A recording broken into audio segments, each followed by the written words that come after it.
Good morning, retro viewers.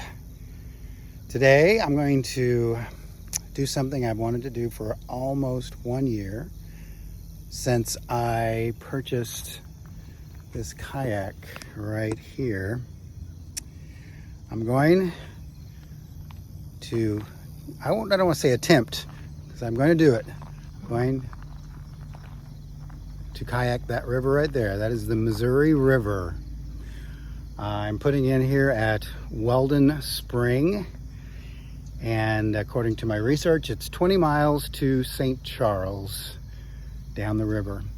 So I thought I'd try to document this and take you along on my journey. So let's see how it goes.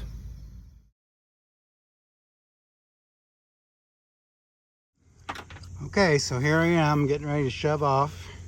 Like I said, this is the Weldon Spring access. Research tells me right now the river is low. It runs about 3 to 5 miles per hour. Of course, I'll be paddling along the way. Also, I've inquired on Facebook groups about how long this will take. I got answers all the way from 3.5 to 7 hours. So I'm not sure how much I'm gonna be able to film along the way because I have my phone in a pouch to keep it watertight, but I'll do the best I can. All right, wish me luck. It's definitely beautiful out here this morning. When we started out, it was about 62 degrees, what they said on the radio. You can still see a little bit of fog on top of the water. The water is quite warm. I stuck my hand in it. I would say it's 75 degrees maybe. That's just a guess, of course. The Missouri is very dirty, very muddy, murky. I'm sure I'll be just soiled. My white shirt will be by the end of this journey, but that's okay. I bought it at Goodwill for $7 to keep my arms covered today. I see a bridge down there and I can't think of what bridge that is. It's not 64 already, I don't think. Well, we're gonna find out. I am drifting a little bit. I still haven't really decided the best spot. Honestly, this doesn't feel much different than floating on a lake. I've floated quite a few lakes. You can tell, I can tell that I'm moving along. I probably want to avoid whenever I see ripples because that means there's something close to the surface. So I'm going to put the phone up and I'm going to try to avoid that right there. We're back in a little bit.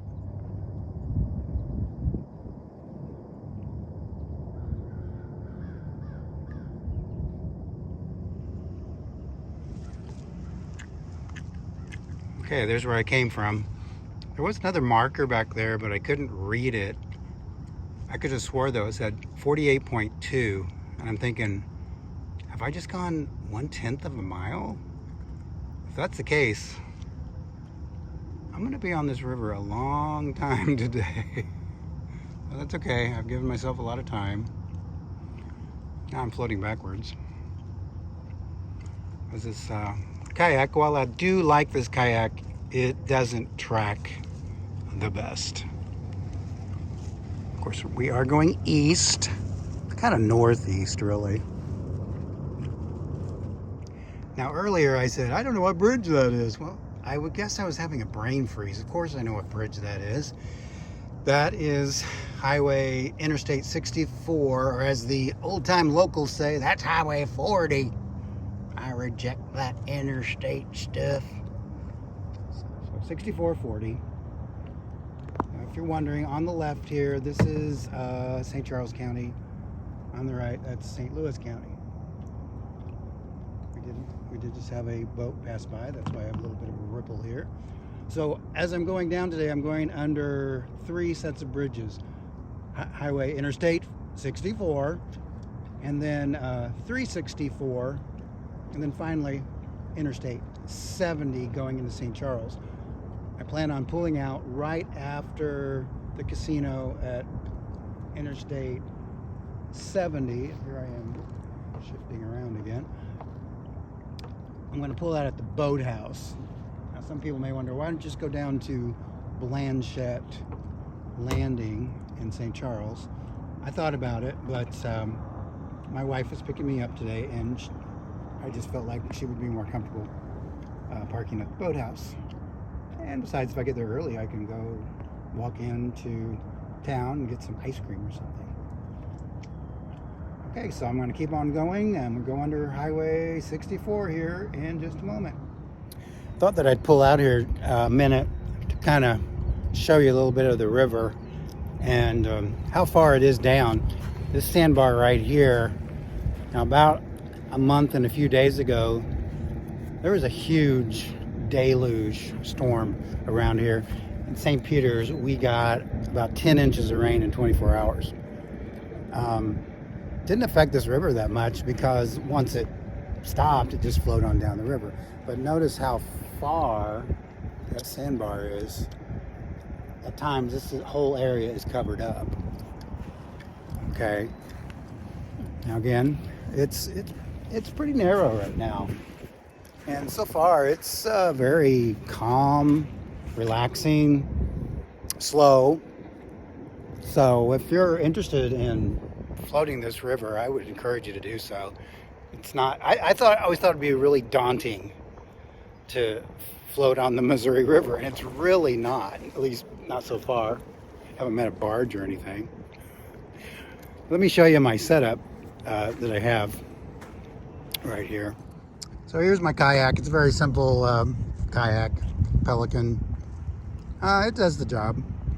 But of course I have my paddle, as you could see a minute ago. I am wearing a life vest. I'm going to wear it the entire time, though I'll probably be tempted at times to take it off if I get hot, but I'm not.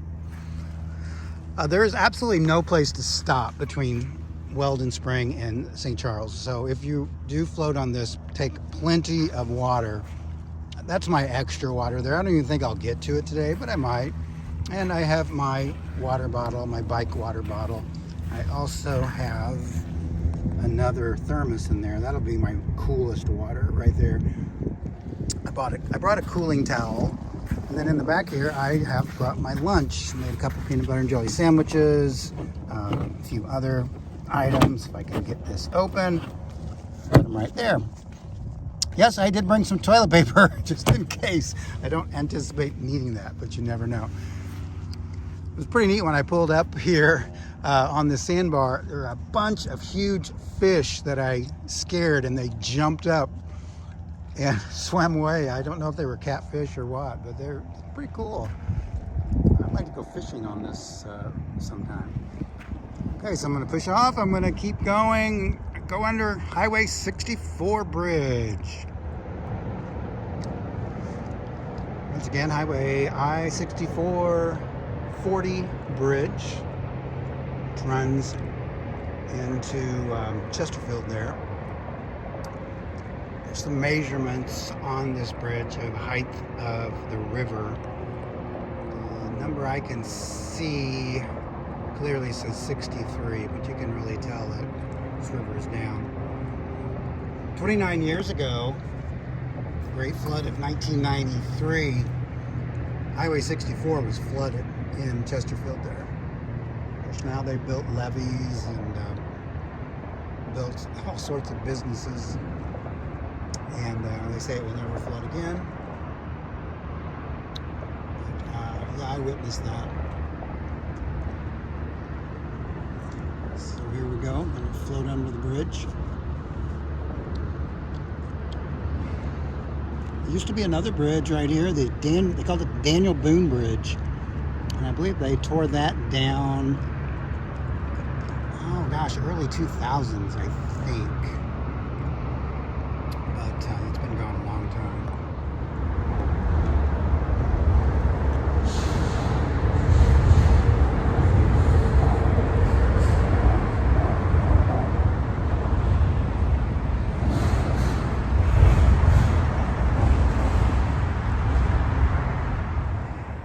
So when you float past something like that, it does give you kind of a perspective that, yeah, you are floating down a river, maybe going a little faster than you thought. But I still feel like I'm really going slow, and I'm going to have to paddle a whole lot to keep going. Okay, so I just passed a mile marker, and I was actually shocked that it said 41. Now remember, I started out about 48. Yes, those are gunshots you hear. And it's only like 9:30. I put in at 8 o'clock. It's 9:30, and I'm already at mile marker 41. At this rate, I'm going to be in St. Charles like by 10:30. My pickup isn't until like 3 o'clock. So if you're wondering, can you float this pretty fast? The answer is yes. I'm going much faster than I thought I would. And I've been paddling on and off. Honestly, I could probably not paddle at all and make it to my destination at my pickup time. So this is going to be interesting. Again, never done this before, so it's all first time learning. I'm just passing my knowledge on to anyone else who wants to try this. So I just passed the 40 mile marker, which means I've gone about 8 miles in about 2 hours. So the pace is really good. And I figured if I do get into St. Charles earlier than expected, good, because it's going to get warmer now. It's the sun is really beating down. I've tried to make sure I wore sunscreen. I have a long sleeve shirt on, and a broad hat, as you saw earlier. But I want to talk a little bit about one reason I wanted to float this river, other than just the adventure. I am a tour guide for the city of St. Charles, so I give tours every once in a while. And well, the main reason St. Charles is there is because of this river. Of course, the French fur trappers came up the river even before St. Charles was established, and they were trapping beaver pelts, very lucrative business in the 1700s. And of course, we also talk about Lewis and Clark, how they began their journey in 1804, and they went up the river. And people sometimes ask, well, how were they able to push that 55-foot keelboat upriver for 2,500 miles? Well, now I kind of understand, because even though, yes, were going upriver, it wasn't like the river was 10 miles an hour. And I understand that this river is nothing like it was back in Lewis and Clark's day. This river has been tamed. Back in that day, they say they may have gone as much as 400 more miles than what you could do today, because the river went back and forth, winding so much. But this kind of gives me a perspective of how it was possible to go up the river. Obviously, they did it. Some days they only made 8 miles. I think the first day they pushed off, they didn't leave till like 4 o'clock in the afternoon. They only went about 5 miles and then had to camp. If they made 20 miles in a day, that was an extremely good day for them. Now, coming back after 2.5 years, they were anxious to get back to St. Louis, and there was one day coming back, they made 70 miles in one day. So yeah, they could go a lot faster. But this gives me a little perspective, and now I can talk to people about, yeah, I've been on this river, and it's very navigable, even though today it has been dredged, and it's a much straighter river than it was 200 and almost 20 years ago.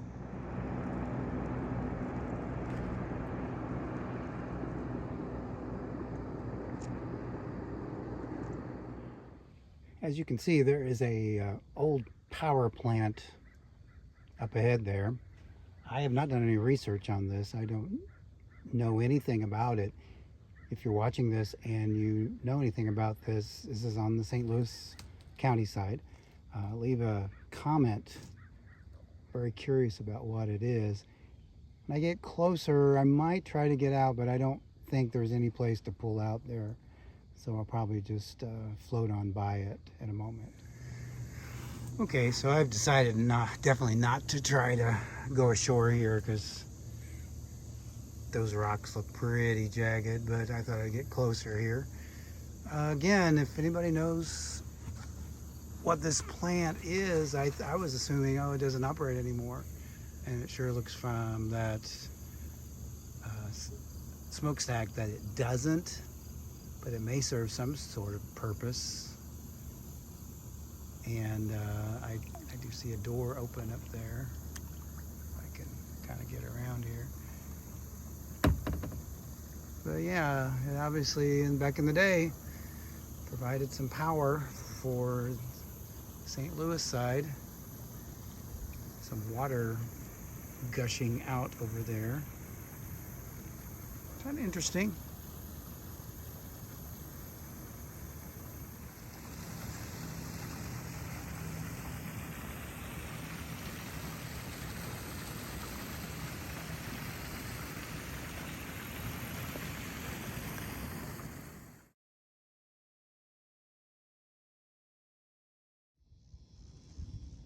Well, I decided to eat part of my lunch back there.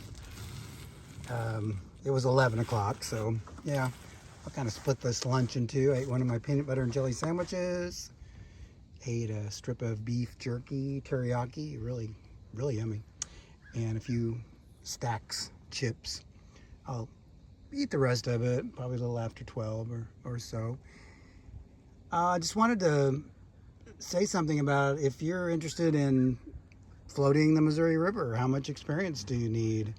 Well, I would say you need very little experience. I've only owned this kayak for a little over a year, actually under a year, and I have floated a few things. I've floated down on the Gulf of Mexico, Santa Rosa Island near Pensacola. I put in on the bay side and paddled all the way around to the Gulf side. I paddled a little bit on the Rio Grande River, some lakes, but I don't have a great deal of experience, and I feel very comfortable out here on this Missouri River. The thing you have to be kind of careful about, like right now I'm seeing this rapids, which pretty well indicates to me it's really shallow here. And that was one thing wow, this is really interesting. I was going to get out at one point, and it was so shallow. It was about 30 feet. Yeah, I'm touching. It was about 30 feet from the shore. And I could have gotten out and drug it to the shore because I got these old shoes on. But I decided to go to another spot. With the water this low, you just never know. But I would encourage you, probably this is not the very first float you ever want to do if you go out and buy a kayak, but you don't have to be super experienced. I'm learning as I go. Right now I feel like I'm kind of in a dead area, and I need to find the main stream. But yeah, and there's very few boats on it, at least today. I've not seen a barge yet, and if I do see one, I'm not worried about it because I have plenty of time to get over.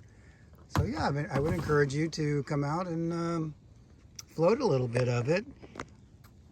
Trouble is there's only so many spots to put in here around St. Louis and St. Charles area, and it's 20 miles between Weldon Spring and St. Charles. If you want to do another little short section, you could put in at Klondike Park and go to Weldon Spring. I think that's about 5 miles.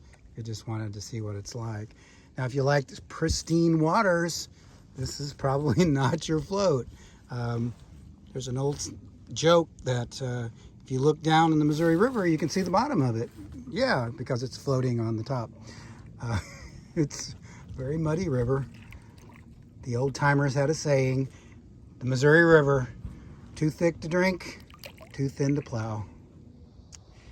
So I've got my first glimpse of Highway 364 bridge, which means we're not that far from St. Charles now. Now somewhere over there, probably about 5 miles, is where I live. But there's no access to the river close to where I live. So that's why I put in at Weldon Spring. But yeah, we'll be floating under 364 Bridge pretty soon.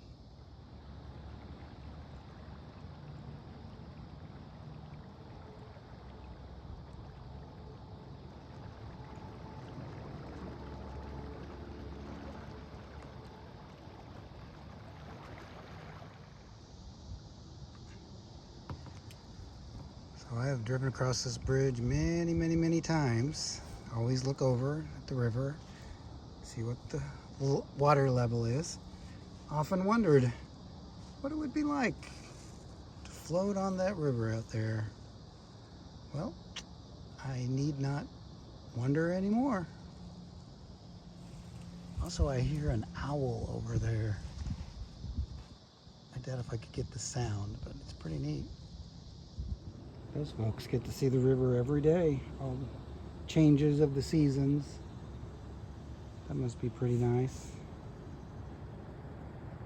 Well, we are approaching 364 Bridge a little bit at a time. Are 3 to 5 miles an hour when I'm not pedaling. I'm used to riding a bike.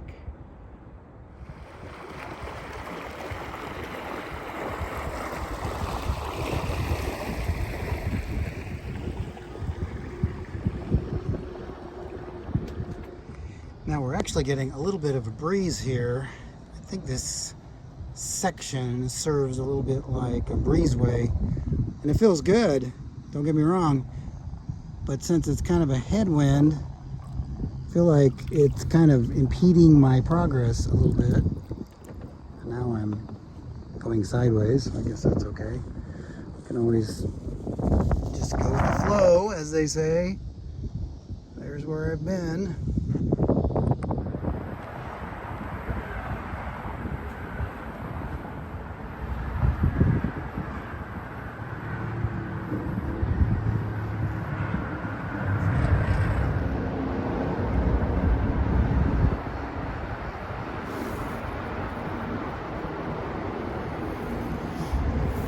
.364 Bridge. There's a puppy over there. Oh my goodness. I really thought about trying to stop over there, but it's just too swift and it's just not. Oh, there's a person over there too. Hello, person. Yeah, it's just too swift and there's not a ton of sandbars. So that's a no.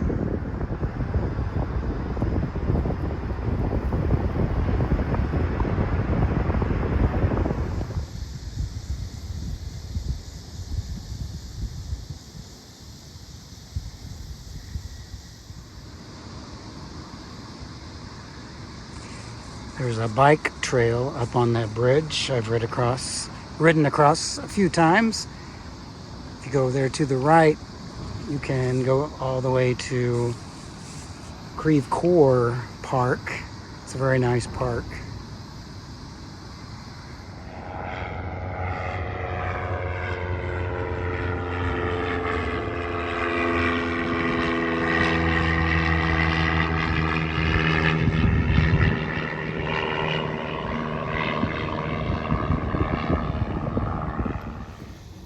So I've landed in this little cove. St. Charles is inside. I can see the casino over there. But I decided I probably should go ahead and finish up my lunch before I paddle the rest of the way. Again, making really good time. It's interesting, every time I've gotten to shore, close to shore, these big fish have been stirred up. So if you're a fisherman and you like fishing on the river, I think you could do really well on the Missouri. Okay, so I finished with lunch number 2 around 1 o'clock. Ate my other peanut butter and jelly sandwich and some chips and a banana. There's a little biplane over there.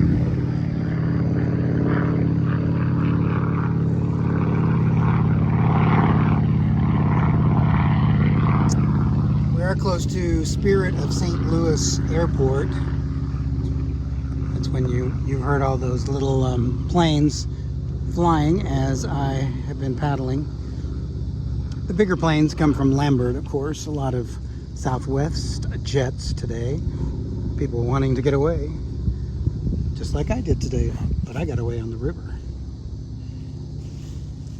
So another thing, if you're floating down the Missouri around St. Charles area, make sure you get kind of in the middle of the river because that's where the flow is. You see, we have all these like areas like that. If you get close to the shoreline, you're not going to go anywhere except in a circle.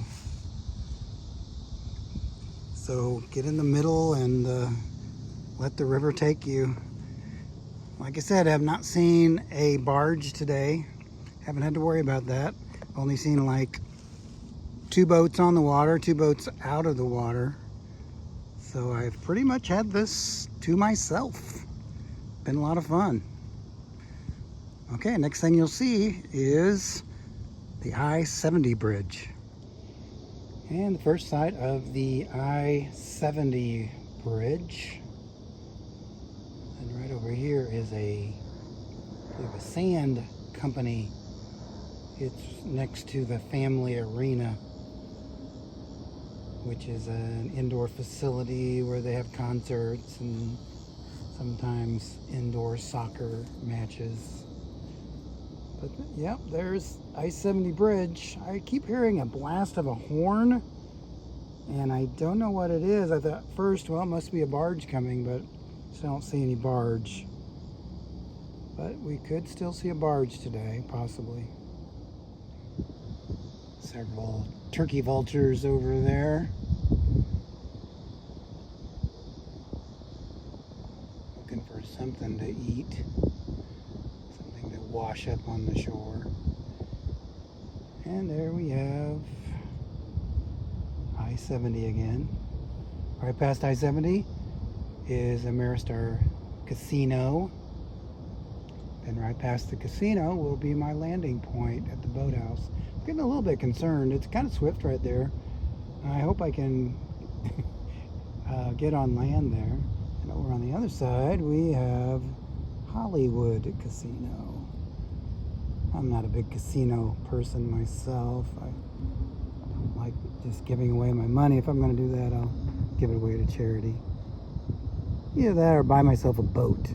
Oh, already did that. And there's a better view of the Hollywood Casino. I've never been inside of there. They also have a big amphitheater that they have concerts throughout the year. I've never been to a concert there. A couple of years ago, I was hoping to go to the Doobie Brothers concert. Because when I was a kid, I went to see the Doobie Brothers in Springfield, Missouri. But that concert was canceled because, well, it was scheduled for August of 2020. We know what happened with that.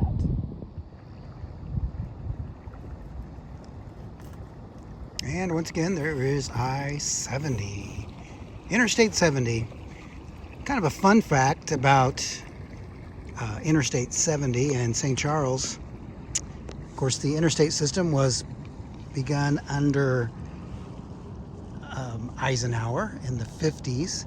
But the very first shovelful of dirt that was turned over to begin the interstate system was right here in St. Charles, Missouri. I believe the year was 1954, if I'm not mistaken. Interstates are okay to get from place to place, I suppose. I like driving on the back roads preferably. But if you are going to drive on an interstate, take 70 all the way out to Colorado. There are some spectacular views as you drive through the mountains in Colorado. And we're getting very close to St. Charles. There's the Ameristar again. The wind has really picked up here, and I almost feel like I've come to a standstill.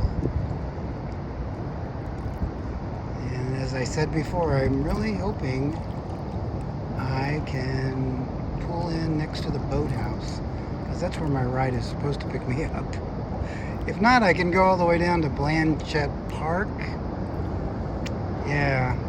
By the way, this is called Blanchette Bridge, named after the founder of St. Charles, Louis Blanchette. But he did not call it St. Charles. He called it La Petite Côte, or the Little Hills. And it stayed that name until, well, he found it in 1769. It stayed La Petite Côte until 1791, when a church was built, and the church was named San Carlos Borromeo. So the city was changed to San Carlos in Spanish. And then when the Louisiana Purchase was completed, the city was anglicized to St. Charles, named after an Italian cardinal, actually.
This is as close as you get to a riverboat on the Missouri, at least in Missouri. I believe there are no excursion boats between St. Louis and Kansas City right now, although there is going to be Lady Augusta, which they will be working on a landing point, I believe, over there.